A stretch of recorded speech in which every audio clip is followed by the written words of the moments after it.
I am making some silicone molds with a brand called Resin Silicone, and I've been making them for all different kinds of things, tools that I either want to be able to remake myself or just something I wanted a mold for. And I want to show you the ones I've made. This product is great. Everything's been going easily, and when you run into a problem, it's usually going to be whatever you used to make your mold master, or if you have a commercial mold master like a dish or a pin or a plate, then you won't run into this. This is wood, and these aren't quite cured yet. They're almost cured, but not quite. And I can cut, this is actually a rectangle of wood, and as soon as this cures a little bit more, I'll be able to peel this back and have the actual mold that I made.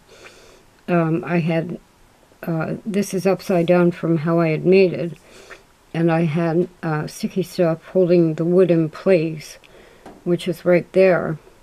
And as soon as it cures a little bit more, I'll be trimming this, and it'll be fine. Same with these. These are wax flowers, really. And wax, I glued them to the bottom of this, as you can see. But wax and glue, hot glue, doesn't really stick to wax very well. So they started to float around. This one did, and you can see that will all come off after this is fully cured. So the problem I ran into with the wax was keeping the wax in place while while the mold was being made. But this is really why I'm making the video. This is a mold master for a very short, I've made small crosses, and I want each one to have a little stand to hold it upright. And I made that out of air-dry clay. And even though the clay had fully dried, it affected the moisture rate in the silicone. So it looks a little bit more slimy than the other two, but it's just going to take a little bit longer to cure. And I just thought I'd point out that, so normally I wouldn't be using air-dry clay. I expected some kind of an issue because air-dry clay still has moisture in it until it's dry enough to almost crack apart. I've been using all different mold masters.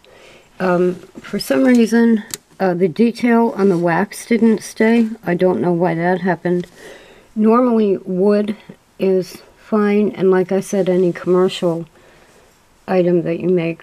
Crayons, you can use commercial crayons as mold master, so it depends on the situation, what you need to make the mold master out of, and what you expect for the end result. Once this cures longer, so this will take about an hour longer than the others, and the only area that's not cured is right next to the clay like that. So I'm going to leave this maybe even overnight to make sure that it cures completely around the actual mold master. And I'll put the link to the brand name of this product. It's a wonderful product. I think it's heat resistant up to at least 400 and something degrees. This one might go to 500, which means you can use resin, wax, or I use hot glue to make things. It's very versatile. Now here's that small one, and like I said, it's going to be a stand for small crosses. See how it's fluid in there? It's still fluid in there.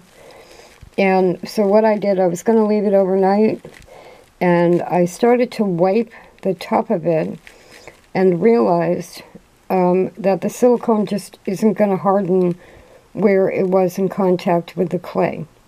So I took the little mold master out and I stuck this in the oven, and it's fully cured, but now I just have to wipe that out a little bit. The edges around it fully firm. Now let me just show you the little mold master. And this is air dry clay. So the actual mold comes out fine. This, I probably won't be able to get that silicone off of there. So I won't be able to use it again. And the reason I'm adding to the video is the same exact thing happened with this. This is, I used a Teflon frying pan. That is an air dry clay mold master for a face mask template. And because of the air dry clay, I was afraid the whole thing was going to be soupy, but it isn't. Obviously, it made the mold, but again, where it was in contact with the clay, it's just not going to harden. So the mold itself is already cured, and this is just a little bit slimy. But I can wipe this off and leave it in the air for a little while, like a few hours, and then probably wash it with soap and water to get that off of there. This is the first issue I've had with this silicone, which again I think is a wonderful product. Now, just because I'm making the video, I'll show you how I use white glue to make tools. It's the least expensive material to use if something doesn't have to be as hard as acrylic, where you would use resin. I also use wax for some items, like obviously candle molds. This is just plain old white glue, hot glue gun glue. This is Surebonder. You can buy, that's a 50 pack. This is a 20 pack. And so I did put the mold in the oven for a couple of minutes to see if whatever was still not solid would harden up a little, and it hasn't. So I think at this point it's best to use the mold. This is a large mold. It's about 11 by 11, and I've placed the white glue sticks right in the mold, and the whole thing is on a cookie sheet, and this is going to go into the oven at 300 degrees for about 10 minutes. And what that'll do is all of the glue will melt. You can then tell if you need to add more. You know, sorry about the blip there. You very rarely add too much. I mean, you can normally tell just how much you want to add. So it's been in there for about 8 minutes, and you can see the glue is melting, and I still have about 1/4 of an inch to fill the mold, so I will be adding more glue. I have the little stand mold on the side with just a chunk of glue in it, and that is also melting. And I will, like I said, put the link to this particular silicone in the information section so you can go by the temperature resistance. That's what you need to check when you buy silicone. Many of them are not heat resistant, and you need it to be heat resistant to be making tools out of glue and out of wax is helpful. Not always with resin. Now here they are when they're out of the oven, and that one, the face mask template, can be thin this time. I want to see how it comes out. and there's enough glue in that one. And you can see that obviously it's completely melted and hot. And as it cools, it'll turn white. This is plain white glue. I've made a lot of things with glow-in-the-dark glue, and there are colored glues. So it's cheaper and in some ways easier than using resin. But I just want to see how this first template comes out. This face mask pattern is available. It came out during COVID. It's available at the website Eat, Pray, Create. And I have made so many of them, and I have paper patterns that are printable from that website. But I really wanted a regular template, and this is the kind of template you can't buy, you know, at Joann or Michael's or whatever store. So it was worth it to me to make a mold where I now will have a template that is reusable. The other thing is, like on one of the other molds I made, which is a lucid mold, which is about 2.5 inches by 1.5 inches, and then about 1 inch deep. I don't have to fill that all the way. I can make a thin rectangle template with that just by filling it maybe 1/8 or 1/16 of an inch. And that can be a template for cutting sewing labels. So there's a lot of ways to use silicone and hot glue, in this case, to make tools, especially with tariffs and everything now going to be more expensive. If you can make it at home, it's probably going to be better. So I'll show you one more picture when these have cooled and when you see actually what they look like. Here's the mold that I could also use for either a lucid or a label template. And this is leftover glue gun glue. A lot of glue guns will drip as you use them. And what you can do, this is originally how I got into making the silicone molds. There is a store on Etsy that sells a mold that you can use to remelt your leftover glue into glue sticks for your glue gun.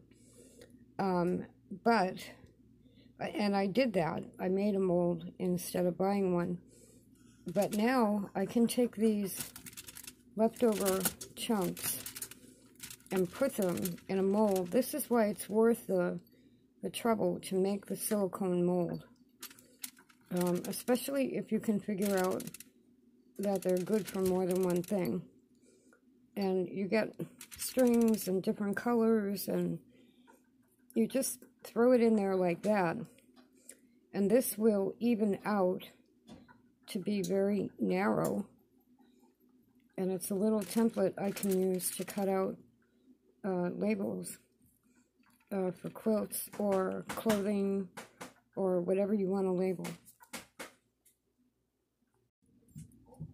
Okay, here are the finished items that I just finished. Now, I had a trouble with the moisture level on the face mask template mold and on this little mold. And I want to show you on both of them. This has a little bit of residue of silicone on it, but what you can more see is that it's got a pebbled appearance instead of a sharp appearance like this one. So, I mean, in a pinch, you can use air dry clay.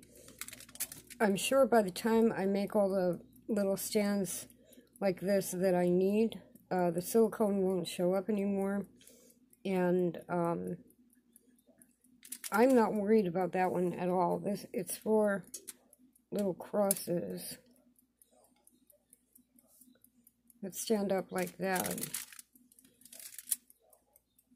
And the cross is actually from another mold done, that's a crucifix inside a cross done in glow in the dark.